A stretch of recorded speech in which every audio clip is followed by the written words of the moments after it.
So, hey guys, welcome to this new series.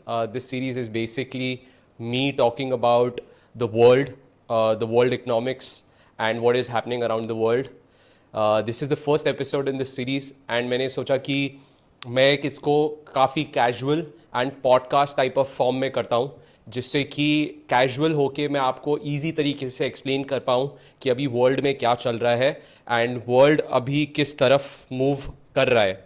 तो इस podcast में आपको बस मेरी तरफ से जो चीज़ें चल रही हैं इकोनॉमी में उसके बारे में बात करते हुए देखूंगा मैं. एंड बेसिकली जितना इजी तरीके से मैं आपको एक्सप्लेन कर सकता हूँ वो करूँगा. अब इस पॉडकास्ट में मैं आपको कुछ चीज़ें बताता हूँ. पहली बात, इसका name macro brew with Uday trades. अब ये कहाँ से आया macro brew with Uday trades? Macro is macroeconomics, the world economics, and उसका कैसे इफेक्ट पड़ता है हमारी स्टॉक मार्केट्स पे एंड काफ़ी सारे वेरियस चीज़ों पे. और द वर्ड ब्रू कहाँ से आया? वो आया क्योंकि हम इस पॉडकास्ट को शूट करते हुए, इस कैजुअल चैट को शूट करते हुए हम कॉफ़ी पीते रहेंगे. Will be sipping to coffee, and मेरे सामने कॉफ़ी भी रखी है. मैं कौन सी कॉफ़ी पी रहा हूँ आजकल, एंड जब मेरे को कॉफ़ी पॉड्स यूज़ करने होते हैं तो तब मैं ये कॉफ़ी यूज़ करता हूँ. आई लव कॉफ़ी, तो मैंने सोचा कॉफ़ी सिप करते हुए हम ये चैट करें. सो बेसिकली बात ऐसी होएगी इसमें, मैं इसमें ऐसा बात करूँगा that I am sitting around with my friends and family and just randomly talking about what's happening in the world which I really love to. And मेरे को बहुत मज़ा आता है वर्ल्ड में क्या चल रहा है वो चीज़ें डिस्कस करने में और लोगों के डिफरेंट पॉइंट ऑफ व्यू जानने में. अब what's on this first episode, जैसे कि आप नाम पढ़ सकते हैं, वन बिग ब्यूटिफुल मेस. सो जो फर्स्ट चीज़ हम डिस्कस करेंगे वो करेंगे डोनाल्ड ट्रंप का एक बहुत बड़ा बिल जो वो पास कराना चाहते थे, वो उन्होंने पास कर दिया है और अब वो लॉ बन चुका है और उसका नाम है वन बिग ब्यूटिफुल बिल. काफ़ी डिफरेंट नेम है वन बिग ब्यूटिफुल बिल. अभी तक होता था Medicare, Medicaid and affordable care act US में, बट उन्होंने हट के he's chosen this name, one big beautiful bill. This one big beautiful bill was signed on July 4th. July 4th काफ़ी बड़ा होता है यूएस में, एंड उस दिन उन्होंने साइन किया वाइट हाउस के सामने बैठे हुए. वहाँ पे जो वाइट हाउस का जो साउथ लॉन है उसमें बैठ के उन्होंने पूरा विद जो उनका हाउस का लीडर है विच इज़ माइक जॉनसन भी थे, मेलानिया ट्रंप भी थी, इन सब के सामने इन्होंने ये बिल पास किया. और अच्छी बात ये थी कि जब ये बिल पास हो रहा था तो ऊपर से जो अभी उन्होंने ईरान पे अटैक किया था जिस डिफेंस जेट के साथ, तो वो जो स्टेल्थ बॉम्बर जेट्स थे वो ऊपर से स्काई में उड़ते हुए दिखे. एंड वो काफ़ी हिस्टोरिक मोमेंट था. वो कह रहे हैं कि बहुत ही हिस्टोरिक मोमेंट था और ये काफ़ी टाइम तक याद करा जाएगा. अब ये जो बिल था ये पास कैसे हुआ? जुलाई 4 से एक दिन पहले वोट हुआ था इनके हाउस ऑफ रिप्रेजेंटेटिव्स में, एंड उसमें हाउस ऑफ रिप्रेजेंटेटिव्स में जो इनकी 220 रिपब्लिकन्स हैं एंड आई थिंक 212 डेमोक्रेट्स हैं, तो मेजॉरिटी रिपब्लिकन्स की है. तो हाउस में जब वो वोटिंग हुई तो 220 में से 2 रिपब्लिकन्स ने इसके अगेंस्ट वोट किया, एंड फाइनली वो 218 रिपब्लिकन्स थे एंड 212 डेमोक्रेट्स थे. तो 212 डेमोक्रेट्स प्लस 2 रिपब्लिकन्स, तो 218 टू 214 से ये बिल पास होते हुए दिखा एंड ये आगे बढ़ते हुए चला.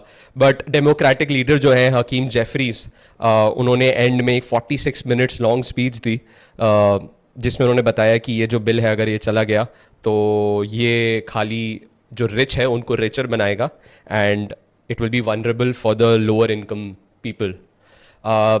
बात यह है कि अभी अब इसमें जल्दी से मैं आपको ये बताता हूँ कि इस बिल में है क्या. बेसिकली इसमें बिल में ये है कि ट्रंप का माइंडसेट ये चल रहा है कि अभी मेरे को टैक्स कट्स करने हैं, और टैक्स कट्स अगर मैं करूँगा तो उससे ग्रोथ बढ़ेगी, और कुछ जगह पे जहाँ पे टैक्सेशन होनी नहीं चाहिए, जहाँ पे लोगों को बेनिफिट्स भी नहीं मिलने चाहिए, उन्होंने बोला मैं वहाँ से जो गवर्नमेंट की स्पेंडिंग है वो हटाऊंगा और उसकी जगह मैं स्पेंडिंग अपनी डालूंगा गवर्नमेंट की टूवर्ड्स टैक्स कट्स एंड लोगों के बेनिफिट के लिए बात करूंगा. He called this bill a historic moment and historic victory for US. तो इसमें अगर मैं बात करूं, सबसे पहले इन्होंने जो रिस्ट्रिक्शंस डाली हैं इस बिल में वो है मेडिकेड, इनका जो हेल्थ प्रोग्राम है उस पर, एंड मेडिकेड में जो स्पेंडिंग हो रही थी वो इन्होंने कम कर दी है, एंड इन्होंने बोला है कि मेडिकल जो हेल्प हो रही थी लोगों को वो हटानी चाहिए, एंड वो राइट नहीं है। फिर उसमें एक और ये चीज़ बोली गई है कि जो ओवर टाइम करते हैं लोग एंड जो टिप्स होती हैं, यूएस में टिप्स का काफ़ी कॉमन है। यूजुअली लोग जब भी कहीं बाहर खाने भी जाते हैं तो यूजुअली हमेशा टिप करा जाता है। तो जो टिप्स है और जो ओवर टाइम लोग वर्क करेंगे उस पर टैक्सेशन नहीं होगी किसी तरीके की, उन्होंने ये भी इस बिल में बोला है। And state and local tax जो है, जिसकी एब्रीविएशन है सॉल्ट, SALT, उसमें टैक्स पेयर्स को राइट ऑफ करने का अलाउ कर रहे हैं 40,000 तक, state and local tax up to 40,000 तक, एंड पहले ये लिमिट होती थी 10,000 की। तो ये भी एक अलग टैक्स बेनिफिट मिलते हुए दिख रहा है लोगों को। ये बेस्ड अपॉन कितनी लोग अर्निंग कर रहे हैं उसके हिसाब से उनको राइट ऑफ करने का अलाउ करा जाएगा। कार बायर्स के लिए बोला गया है कि वो लोग भी $10,000 per year in car loan interest deduct कर पाएंगे। बट इसमें एक बहुत बड़ी चीज़ जो उन्होंने बोली है, उन्होंने बोला है कि अगर वो गाड़ी एक यूएस के मैन्युफैक्चरर से ही बाई करी गई है उसका तभी वो बेनिफिट ले पाएंगे। अब इंडिविजुअल्स जो एल्डरली है 65 ईयर्स एंड ओल्डर, उनको भी एडिशनल $6,000 की टैक्स डिडक्शन दी जाएगी, एंड वो 2028 तक अवेलेबल होगी। अब एक अच्छी चीज़ जो मेरे को लगी, जो एक अच्छा स्टेप है इस बिल में, एक इन्होंने इंट्रोड्यूस किया है स्पेशल सेविंग्स अकाउंट। तो ये स्पेशल सेविंग्स अकाउंट क्या होता है? ये होगा कि एक स्पेशल सेविंग्स अकाउंट खोलेंगे for children under the age of 8, and फिर हर एक बच्चे को $1,000 की एक इनिशियल डिपॉजिट दी जाएगी, एंड देन फैमिलीज उसमें हर साल अप टू $5,000 कॉन्ट्रीब्यूट कर पाएंगे, एंड उस पर कोई टैक्स नहीं लगेगा। और वो जो पैसा अक्यूमुलेट हो जाएगा वो 18 ईयर्स के बाद ही निकाल पाएंगे जो पेरेंट्स होंगे और जो फैमिली मेंबर्स होंगे। तो ये इससे होगा क्या कि लेट से किसी ने छोटी एज पे इन्होंने ये स्पेशल सेविंग्स अकाउंट खोला, उसमें $100,000 की डिपॉजिट करी, एंड फिर वो $1,000 के बाद फैमिली टैक्स फ्री, क्योंकि टैक्स फ्री है तो उनको लगेगा फैमिलीज़ को कि चलो डालते हैं, इस पर कोई टैक्सेशन नहीं है, तो वो टैक्स फ्री उसमें डालेंगे एंड वो अक्यूमुलेट हो जाएगा। तो फिर वो हायर एजुकेशन है अगर किसी की, तो उसके लिए वो यूज़ हो पाएगा। एक बहुत बड़ी चीज़ जो ट्रंप हमेशा से फाइट कर रहे थे वो थे बॉर्डर्स, उनके बॉर्डर्स विद मेक्सिको। वो बोल रहे थे कि काफ़ी ज़्यादा बाइडेन के अंडर इमिग्रेशन लॉस काफ़ी ज़्यादा लाइट थे, एंड काफ़ी ज़्यादा लोग ऐसे ही घुस रहे थे कंट्री में। और उनकी स्टार्टिंग से है कि मैं वहाँ पे मेक्सिको बॉर्डर पे एक वॉल बनाऊंगा, एंड जो इमिग्रेशन है, जैसे कि अब इंडियंस भी हैं, जो स्टूडेंट्स भी हैं, इंडियंस स्टूडेंट्स को इतनी ईजिली वीज़ाज़ नहीं मिल रहे जो रिपोर्ट्स आ रही हैं, तो उसकी वजह से वो कह रहे हैं कि अब मैंने इस बिल में काफ़ी बड़ा जो खर्चा होगा वो that will be for the borders, immigration and border security के लिए काफ़ी बड़ा स्पेंड करेंगे। और फिर उनका प्लान है कि वो एक गोल्डन डोम भी बनाएंगे, जो जैसे इजराइल में इफ़ यू नो उनका आयरन डोम है डिफेंस सिस्टम, वैसे ही वो एक गोल्डन डोम बनाना चाहते हैं, which will be the missile defence system. And उसके लिए उन्होंने $25 बिलियन एलोकेट करे हैं इस बिल में। एंड इससे ये दिख रहा है कि ट्रंप वांट्स कि जो बहुत सारे लोग कंट्री में घुस रहे हैं उन पे किसी भी तरह, और अगर कोई फॉरेन कंट्री हम पे अटैक भी करती है तो हमारा डिफेंस स्ट्रांग होना चाहिए। यूएस का ऑलरेडी बहुत ज़्यादा स्ट्रांग है, बहुत ज़्यादा बड़ा बजट है डिफेंस पे, एंड उन्होंने इसके बाद भी अभी और एडिशनल बजट लगाते हुए देखा है। Now the bill is also looking to 150 billion तो आपके उन्होंने बॉर्डर सिक्योरिटी पे डाल दिए, बट एक वहाँ पे वो 50 बिलियन उसमें से एलोकेट करेंगे जो सदर्न बॉर्डर है, जो उनका सदर्न बॉर्डर है उसकी वॉल उन्हें बनानी है, और उसके लिए भी पैसा एलोकेट कर रहे हैं। एंड डिटेंशन सेंटर्स, जो लोग इलीगली रह रहे हैं उनके लिए डिटेंशन सेंटर्स के लिए भी पैसा एलोकेट कर रहे हैं। ये सारी चीज़ें एक ही तरफ दिखा रही है कि वो जो इलीगली लोग रह रहे हैं वहाँ पे उनके अगेंस्ट हैं वो, और उनको वो चाहते हैं कि ये लोग जो इलीगल इमिग्रेंट्स हैं वो कंट्री से जाते हुए दिखे। अब हमने बात तो कर ली है बिल की, बट इसमें मेरे को अपने व्यू रखने बहुत ज़रूरी है। मैंने आपको बता दिया कि ये पॉइंट है। अब इसमें जो बात आ रही है प्रॉब्लमैटिक कट्स, टैक्स कट्स की है। टैक्स कट्स अब होंगे कहाँ से? गवर्नमेंट की डेट बढ़ेगी, गवर्नमेंट स्पेंड करेगी, तो उसकी वजह से टैक्स कट्स वहीं से होंगे। एंड अब इसमें रिस्क ये हो जाएगा कि ये जो नेशनल डेट है यूएस की, वो 3.1 से $3.5 ट्रिलियन से बढ़ सकती है। ये बहुत बड़ा नंबर है एंड ओवर द ईयर्स ये और ज़्यादा बढ़ती रहेगी क्योंकि आप धीरे धीरे करके ये जो सारे लॉज हैं इन्होंने जो करे हैं ये कम इनटू इफेक्ट धीरे धीरे ओवर द ईयर्स जाएंगे। तो इनकी डेट सीलिंग होती है यूएस में। अब ये डेट सीलिंग तो इन्होंने बढ़ा दिया। अब डेट सीलिंग जब हिट होने वाली होती है, काफ़ी बार पिछले कुछ सालों में भी डेट सीलिंग जब हिट होने वाली होती है तो इनकी गवर्नमेंट बंद हो जाती है, बिकॉज वो स्पेंड नहीं कर सकती, तो थोड़े टाइम के लिए गवर्नमेंट बंद हो जाती है यूएस में। अब इनकी डेट सीलिंग तो इन्होंने बोला हम 5 ट्रिलियन से बढ़ा रहे हैं, और बट ये जो पूरा आपका जो ये टैक्स कट्स करने वाले हैं, वन बिग ब्यूटीफुल बिल, और ये जो गवर्नमेंट स्पेंडिंग करने वाले हैं बॉर्डर पे, इससे इनकी डेट बढ़ेगी and which is not good. दूसरी चीज़ जो मेरे को दिखती है, अगर आप टैक्स कट कर रहे हो तो टैक्स कट अगर करोगे तो लोगों के पास इनकम बढ़ेगी, राइट। वो चाह रहे हैं कि इससे ग्रोथ बढ़ेगी कंट्री की, बट हो सकता है इससे इन्फ्लेशन भी बढ़े डाउन द लाइन। तो अगर इन्फ्लेशन भी बढ़ेगी डाउन द लाइन तो उससे इशू ये आएगा कि जो इन्फ्लेशन बढ़ने की वजह से जो लोअर इनकम फैमिलीज़ हैं उन पे बहुत ज़्यादा इफेक्ट पड़ेगा and lower income families will be under stress अगर इन्फ्लेशन बढ़ेगी। और ये धीरे धीरे दिख भी जाएगा उनके बॉन्ड्स में, जो लॉन्ग टर्म बॉन्ड्स होंगे, अगर उनके यील्ड या जो उनका इंटरेस्ट रेट होता है अगर वो बढ़ेगा तो आपको दिखेगा कि वो तब बढ़ा होता है जब इन्फ्लेशन एक्सपेक्टेशंस भी बढ़ रही होती हैं। तो मेरे हिसाब से ट्रम्प का एम तो था जब वो आए थे कि वो डेट कम करेंगे, बट इन अ वे ये जो बिल है ये मेरे को लग रहा है ये तो डेट कम करने की जगह डेट बढ़ जाएगी कंट्री की। अब वो टैरिफ लगा रहे हैं पूरे वर्ल्ड पे, तो वहाँ से वो कुछ अर्न करेंगे तो फिर वो थोड़ा कवर अप होएगा टैरिफ्स के through, but you never know tariffs की वजह से कितना ज़्यादा क्या कुछ इफेक्ट होता है, वो धीरे धीरे ही पता चलेगा ओवर दी कमिंग मंथ्स।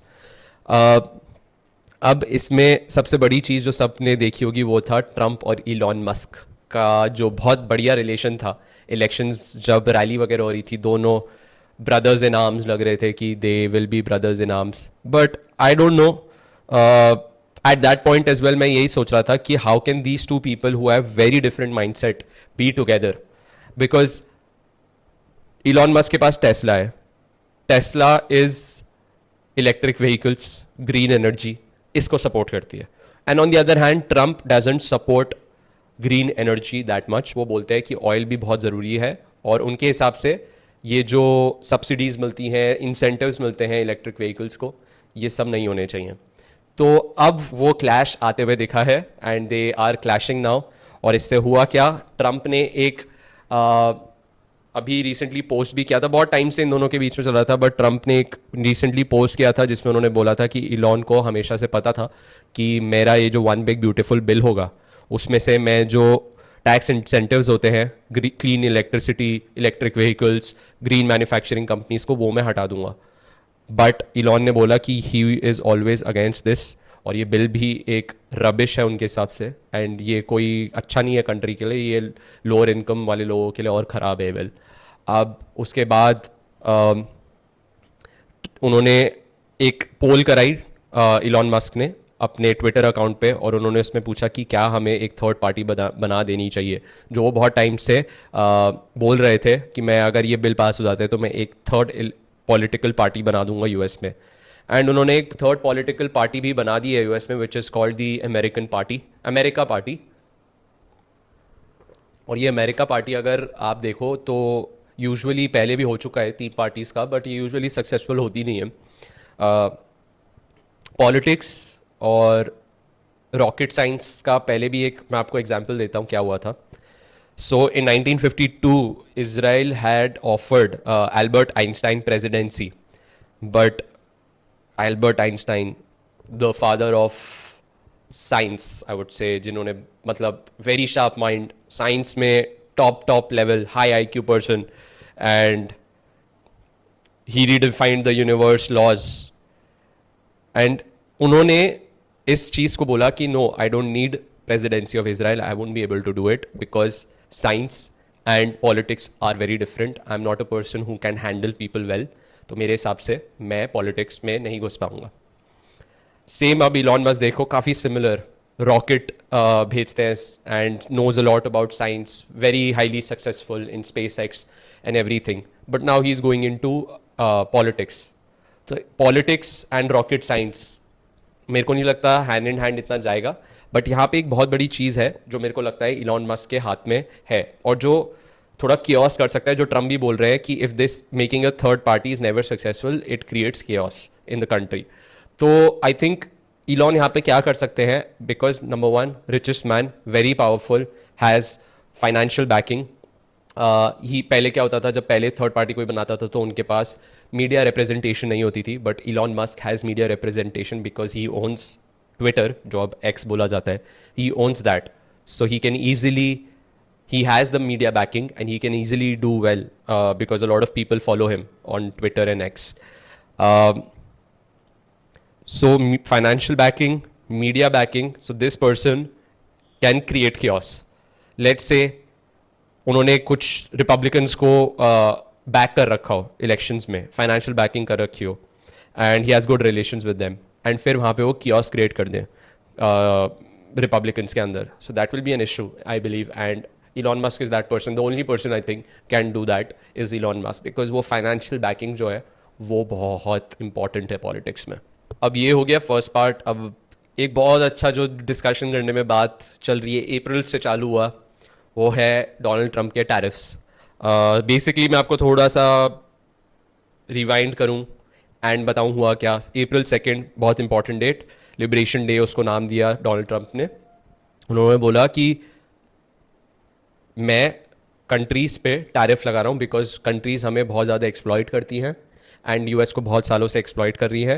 हमारे गुड जब वहाँ जाते हैं तो उन पे बहुत ज़्यादा टैक्स लगाते हैं, वो ड्यूटीज़ लगाते हैं, और यूएस उन पे उल्टा उतनी ड्यूटीज़ नहीं लगाता। तो उन्होंने बोला कि जितना आप लगा रहे हो उतना ही हम लगाएंगे, और उसके हिसाब से उन्होंने बहुत एक्सट्रीम अपसर्ड हाई लेवल्स वाली टैरिफ्स बता दिए। एंड देन उसके बाद काफ़ी मार्केट्स भी गिरी, स्टॉक मार्केट्स भी गिरी उस अप्रैल 2 डेट के बाद। फिर उन्होंने अप्रैल 9 को बोला कि चलो ठीक है, कूल ऑफ करने के लिए, बिकॉज मार्केट में बहुत डर हो गया था, तो उन्होंने कूल ऑफ करने के लिए बोला कि 90 डेज़ के लिए मैं पॉज कर रहा हूँ। अब वो 90 डेज़ पूरे हो रहे हैं जुलाई 9 को, एंड जुलाई 9 इज़ टुमारो। तो अभी तक उन्होंने यूके के साथ डील कर ली है, वियतनाम के साथ डील कर ली है, और चाइना के साथ एक प्रिलिमिनरी अग्रीमेंट कर लिया है।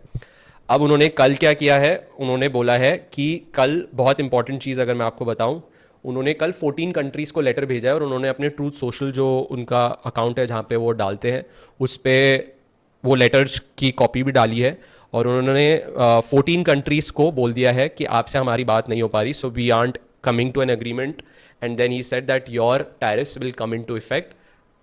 आने जुलाई 9 से थे, बट उन्होंने he told that it will start and come into effect from 1 अगस्त। So he is given I think time for countries to come on the table and आके डिस्कस करें। तो अब वो डिपेंड करता है कंट्रीज करते हैं नहीं, बट इन कंट्रीज से मेरे को ये पता चल रहा है कि अगर आप देखो, लाओस पे उन्होंने 40% का टैरिफ कर दिया है, म्यांमार पे भी कर दिया उतना ही, कंबोडिया पे 36, थाईलैंड पे 36, Bangladesh 35, Serbia 35, Indonesia 32।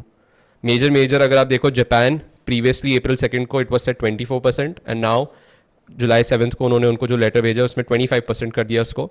And south Korea was before 25, again 25। इसमें मेरे को जो देखते हुए पता चल रहा है, 6 आउट ऑफ द 14 कंट्रीज जो हैं वो एशियन कंट्रीज़ हैं, जो ये आपका साउथ ईस्ट एशिया है। वहाँ पे जो लाओस है, म्यांमार है, उनको 40% का दे दिया टैरिफ। थाईलैंड, कंबोडिया को उन्होंने, थाईलैंड इज़ 36% एंड कंबोडिया 36%। तो अब ये आपको देखना होगा, मेरे को ये पता चल रहा है इससे कि इन सारी 4 एशियन कंट्रीज़ का बहुत ज़्यादा एक्सपोजर टुवर्ड्स चाइना है। चाइना ने बहुत ज़्यादा इन्वेस्टमेंट कर दी है इन कंट्रीज़ में, तो वो इन कंट्रीज़ पे इस वजह से टैरिफ लगा रहे हैं कि उनको चाइना के अगेंस्ट जाना है और चाइना को फाइट करना है कि ये कंट्रीज़, अगर आप चाइना से ज़्यादा ट्रेड करोगे तो आप पे लो हमने टैरिफ लगा दिया इतना। बांग्लादेश मैं एक बताना चाहूँगा, बांग्लादेश पे 35% का टैरिफ है। तो बांग्लादेश जो एक्सपोर्ट करता है मोस्टली मेजरली टेक्सटाइल्स में काफ़ी बड़ा प्लेयर है, एंड अगर वहाँ टैरिफ लगता है एंड इंडिया में अगर कम रहता है टैरिफ, तो it will be helpful for the Indian textile industry. तो ये 14 कंट्री का आप देखते हैं कि क्या होता है, बट हमें क्या मैटर करता है, हमें देखना है कि यूएस और इंडिया का कैसा रहता है। Where do US and India stand. हमारे जो इंडिया की जो टीम है ट्रेड टॉक्स करने के लिए, वो बहुत टाइम से यूएस में है, और वो बातें काफ़ी टाइम से सुनने में आ रहा है कि वो लोग वहाँ पे हैं और वो लोग बातें कर रहे हैं। बट अगर कुछ हो रहा होता तो लास्ट डे तक I don't think so wait करा जाता, जुलाई 9 तक। पीयूष गोयल बोल रहे हैं कि हम लोग डेडलाइंस के हिसाब से नहीं चलते हैं, हम we see what is good for the country. But अगर डील होनी होती कुछ तो आई थिंक लास्ट डे तक वेट नहीं करा जाता. तो आई थिंक कुछ पॉइंट्स हैं जिस पे इंडिया और यूएस नहीं कॉमन ग्राउंड फाइंड कर पा रहे हैं. So tomorrow is the last day, let's see what happens. But उन्होंने अब वो जो अगस्त फर्स्ट तक कर दिया है, वो बोल रहे हैं कि इंडिया के साथ डील हो गई है, होने वाली है. But you never know with Trump क्या होता है क्या नहीं होता, कितना बात क्या सच रहती है. And first of April is that day. Sorry, 1st of August is the day. So now India has got time to do more trade talks, I think. तो 1st of August तक और बातें हो पाएंगी. तब तक जो इंडिया का और पहले टैरिफ चल रहा होगा वही होगा. आई थिंक 25% है जो इंडिया को स्टार्टिंग में लिबरेशन डे पे बताया गया था. बट आई डोंट नो कि क्या मेजर पॉइंट्स है. What I think is there is a mini trade deal which can happen very soon with in the next 1-2 days. But on one hand अभी India के prime minister Narendra Modi was in Brazil and वहाँ पे BRICS की summit हो रही है. तो ये जो ब्रिक्स की पूरी अलायंस है, they are thinking of doing less trade with US and more trade with each other. and dollar को थोड़ा सा वो लोग चाहते हैं कि डॉलर डिपेंडेंस कम हो जाए और एक वो कॉमन करेंसी में ट्रेड करें एक दूसरे से. तो that is anti American policy. और ट्रम्प ने recently also said that additional 10% tariff on BRICS countries कर देंगे वो if they pursue the anti-American policy that they are doing. So if I give you the gist of what is happening between India and US, India is firm कि we don't want to open our dairy and agriculture sector. US wants that India should open their dairy and agriculture sector, but India cannot because वो most politically sensitive areas है India के लिए. और अगर वो open कर देते हैं तो जो India के farmers हैं उनके लिए काफ़ी negative होगा वो चीज़. एंड अभी इलेक्शंस भी आ रहे हैं बिहार में. So I don't think so it will be very easy कि इंडिया ओपन अप कर दे अपनी डेयरी और एग्रीकल्चर सेक्टर. एंड यूएस चाह रहे हैं कि वो apple, wine, dairy products India में भेज पाए. एंड इंडिया ऑल्सो वांट्स कि US should lower tariffs textile, apparels, gems and jewelleries, plastics, chemicals, shrimp, इन सब चीज़ों पे जो यूएस टैरिफ लगाता है वो भी लोअर करे. एंड वो कहीं स्टील और एल्यूमिनियम पे भी चाह रहे हैं कि जो एग्जिस्टिंग आई थिंक 50% है उससे 25% पे आ जाए. But I don't think so US उस पर मानने वाला है. Now the third topic of discussion for us is earnings. Earnings आने वाली हैं. TCS will be announcing on July 10th. तो TCS एक बड़ी कंपनी होगी जो सबसे पहले अनाउंस करती है एंड वो ही करेगी. July 19th को HDFC bank, ICICI bank announce करेंगे. 23rd को इन्फोसिस अनाउंस करेगा. तो अब रिजल्ट सीजन स्टार्ट हो रहा है तो कुछ कुछ पॉइंटर्स हैं जिन पे मैं फोकस कर रहा हूँ after looking at the recent business updates. And IT sector पे स्पेसिफिकली बात करना चाहता हूँ कि क्योंकि US से सीधा रिलेटेड है एंड टैरिफ पे काफ़ी बात चल रही है. Major Indian IT players TCS, Infosys, Wipro थोड़ा हो सकता है डिसअपॉइंटिंग रिजल्ट्स दें. क्योंकि लास्ट टाइम भी उन्होंने डिसअपॉइंटिंग रिजल्ट्स दिए थे और हो सकता है अभी भी इतनी ज़्यादा ग्रोथ नहीं देखे क्योंकि उनकी गाइडेंस इतनी स्ट्रांग नहीं थी for this quarter as well due to global growth की slow down. Globally growth slow हो रही है. डिमांड अभी इतने क्लाइंट्स जो हैं उन कंपनीज़ के, जो बड़ी कंपनीज़ हैं US में जो उनके क्लाइंट्स हैं वो अभी वेट कर रहे हैं कि टैरिफ में क्या होता है, तो वो इतने ऑर्डर्स नहीं दे रहे हैं. एंड ट्रेड पॉलिसीज़ अभी श्योर नहीं है. तो जो लार्ज कैप IT कंपनीज़ हैं इंडिया में उनका काफ़ी रेवेन्यू आता है US से. On the other hand mid cap IT sector companies जो होंगी, mid cap IT companies I think will out perform the large caps because mid cap में देर इज़ जो ट्रेड पॉलिसीज़ है, आउटसाइड का जो रेवेन्यू है वो थोड़ा लार्ज कैप से कम है और वो थोड़ा AI इंटीग्रेशन भी ज़्यादा फास्ट कर पा रहे हैं. एंड टैरिफ वगैरह से उनको इतना ज़्यादा इफेक्ट नहीं पड़ रहा है और उनको मेरे को लगता है IT कंपनीज को स्पेसिफिकली मिड कैप IT को बैंकिंग एंड फाइनेंस सेक्टर से एक अच्छा रेवेन्यू मिल सकता है. तो mid cap IT versus large cap में मेरे को लगता है मिड कैप जो छोटी कंपनी है उन पे ज़्यादा फायदा होगा. बट उसमें एक होती है ER&D, engineering research and development sector जो होता है वो आपके ऑटो सेक्टर का एक्सपोजर होता है उन पे कि ऑटो सेक्टर कैसा कर रहा है उस पर वो डिपेंडेंट होता है वो कंपनीज IT की. तो वो हो गई आपकी टाटा टेक्नोलॉजीज, LTTS. उन पे मेरे को लगता है इतना अच्छा नहीं होगा बिकॉज ऑटो सेक्टर भी अभी स्लो डाउन में है बिकॉज टैरिफ्स वगैरह की वजह से वर्ल्ड वाइड थोड़ा सप्लाई साइड इशूज़ हो रहे हैं एंड डिमांड इतनी ज़्यादा नहीं है. तो जो आपको नंबर्स भी दिख रहे हैं ईयर ऑन मंथ जो भी नंबर्स आ रहे हैं ऑटो सेल्स के वो भी इतने अच्छे नहीं आ रहे हैं. तो जो ऑटो सेक्टर को केटर करती हैं IT कंपनीज उनको हो सकता है इतना अच्छा रेवेन्यू नहीं मिले और उनके थोड़े डिसअपॉइंटिंग रिजल्ट्स रहे। F M C G companies are showing signs कि इस टाइम के उनके रिजल्ट्स थोड़े अच्छे हो सकते हैं। लास्ट फ्यू डेज़ में डाबर, मारेको और ये सारी कंपनीज़ के स्टॉक्स भी अच्छा परफॉर्म कर रहे हैं, एंड ये कंपनी पे वॉच आउट करके रहना होगा। एफ एम सी जी काफ़ी टाइम से फ्लैट और साइडवेज रहा है, बट हो सकता है ये जो कमिंग क्वार्टर के रिजल्ट्स के बाद एक अच्छा सा फॉर्म दिखे इन सारे कंपनीज़ में। अब लास्ट एक और चीज़ जिस पर डिस्कशन करना चाहिए, जिसने मार्केट को थोड़ा हिला दिया है पिछले कुछ दिनों में, वो है जेन स्ट्रीट। अब जेन स्ट्रीट की आपने न्यूज़ सुनी या नहीं सुनी, मैं आपको एक थोड़ी सी जल्दी से जिस्ट दे देता हूँ। जेन स्ट्रीट एक यूएस का ग्लोबल ट्रेडिंग फर्म है। वो ट्रेड करते हैं regularly, and Indian stock market में उनका ऑप्शंस सेगमेंट में काफ़ी बड़ा एक्सपोजर है, काफ़ी बड़े प्लेयर थे। अब जेन स्ट्रीट की बहुत टाइम से एक यूएस में कोई हियरिंग हुई थी जिसमें किसी ने एलिगेशंस लगाए थे कि जेन स्ट्रीट मैनिपुलेट करने की कोशिश करता है, उनकी स्ट्रैटेजीज थोड़ी मैनिपुलेट करती हैं। उसके बाद से सेबी ने इन पे थोड़ा इन्वेस्टिगेशन करना चालू किया, और अभी रिसेंटली ये पता चला है सेबी की एक रिपोर्ट में कि जेन स्ट्रीट ने 2023 से 2025 तक उन 2 साल में क्लोज टू 36,000 करोड़ का प्रॉफिट अर्न किया है। उसमें से सेबी ने बोला है कि उन्होंने 4,800 इलीगल तरीके से अर्न किया है, और उस पर वो इन्वेस्टिगेट कर रहे हैं, और भी हो सकता है, बट अभी उन्होंने जो फाइंडिंग्स निकाली हैं वो निकाली हैं बैंक निफ्टी जो इंडेक्स है वो उसको मैनिपुलेट कर रहे थे through their strategies. One of their strategies was, वो क्या करते थे, सुबह मार्केट खुली लेट से, एंड सुबह खुली तो उन्होंने बैंक निफ्टी के सारे जो स्टॉक्स हैं वो बाय करने स्टार्ट कर दिए कैश मार्केट में फॉर एग्जाम्पल।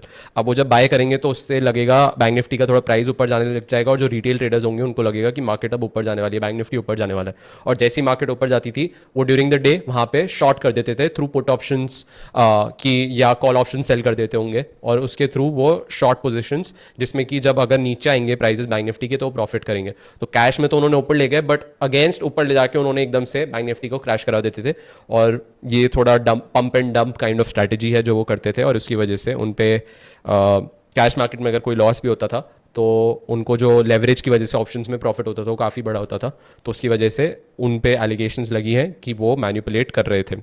अब आगे क्या होगा, जेन स्ट्रीट का काफ़ी बड़ा एक्सपोजर था मार्केट में, एंड अब हो सकता है कि जो मार्केट में आपकी लिक्विडिटी है, अगर एक बड़ा फर्म को बोला गया है कि आप कुछ टाइम, अभी बोला गया है कि आप ट्रेड नहीं करेंगे, और उनके जो सब्सिडरीज है इंडिया में उनको भी बोला गया है कि ये ट्रेड नहीं करेंगे, तो जो लिक्विडिटी है वो कम हो जाएगी। हाँ, सो अब इसका एक्सपोजर इंडिया में कैसे पड़ेगा और इंडिया के स्टॉक्स में कैसे पड़ेगा। सो ये बोला जा रहा है कि Jane Street was a significant player, बहुत बड़ा प्लेयर था। नाउ नुवामा के एक्सपोजर मतलब 15 to 20% एक्सपोजर था टू जेन स्ट्रीट, तो उनके 5 to 6% रेवेन्यू तो इफेक्ट पड़ेगा, एंड उनकी अर्निंग्स में भी 7 to 8% का इफेक्ट पड़ सकता है अगर जेन स्ट्रीट उनसे अलग हो जाती है। तो उनका जो बहुत बड़ा बिजनेस था नुवामा का, वो जेन स्ट्रीट से आता था।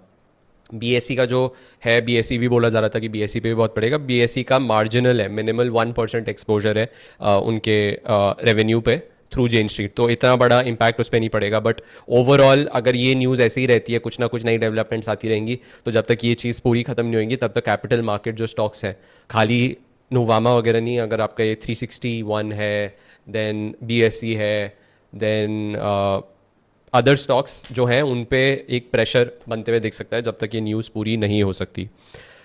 सो जेन स्ट्रीट की हमने बात कर ली, ट्रम्प टैरिफ्स की बात कर ली, वन बिग ब्यूटीफुल बिल की बात कर ली, एंड वहाँ पे बहुत ज़्यादा चीज़ें हो रही हैं, बहुत सारे व्यू पॉइंट्स आ रहे हैं, उसके बारे में बात कर लिया। तो after all of this I would just want one thing from you guys, late me know कि आपको ये फॉर्म कैसा लगा वीडियो का। बहुत रिलैक्स वे में था, मैं यूजुअली काफ़ी प्रिपेयर करता हूँ अपना वीडियोस बनाने में एंड सारी चीज़ों में, बट ये मेरा काफ़ी रिलैक्स्ड चैट थी, और ये अगर एक अच्छी चलती रहती है, मेरे को इससे कुछ वापस नहीं चाहिए। इट्स जस्ट दैट मेरे को थोड़ा जितनी मेरी नॉलेज है और जो मेरी इंटरेस्ट की बात है वो लोगों के साथ बैठ के और उनको एजुकेट करना है, जितना ईजी तरीके से बता सकता हूँ बताना था। एंड अगर आपको भी अच्छा लगा ये फॉर्म तो do comment and let me know कि how is this, and then weekly करेंगे हम ये चैट्स, एंड मैं आपको जो भी मेरे चीज़ें चल रही होंगी वर्ल्ड वाइड वो हम बात करेंगे over a coffee. And yeah, so that's about it. See you. Let me know what do you think about this video. Bye bye.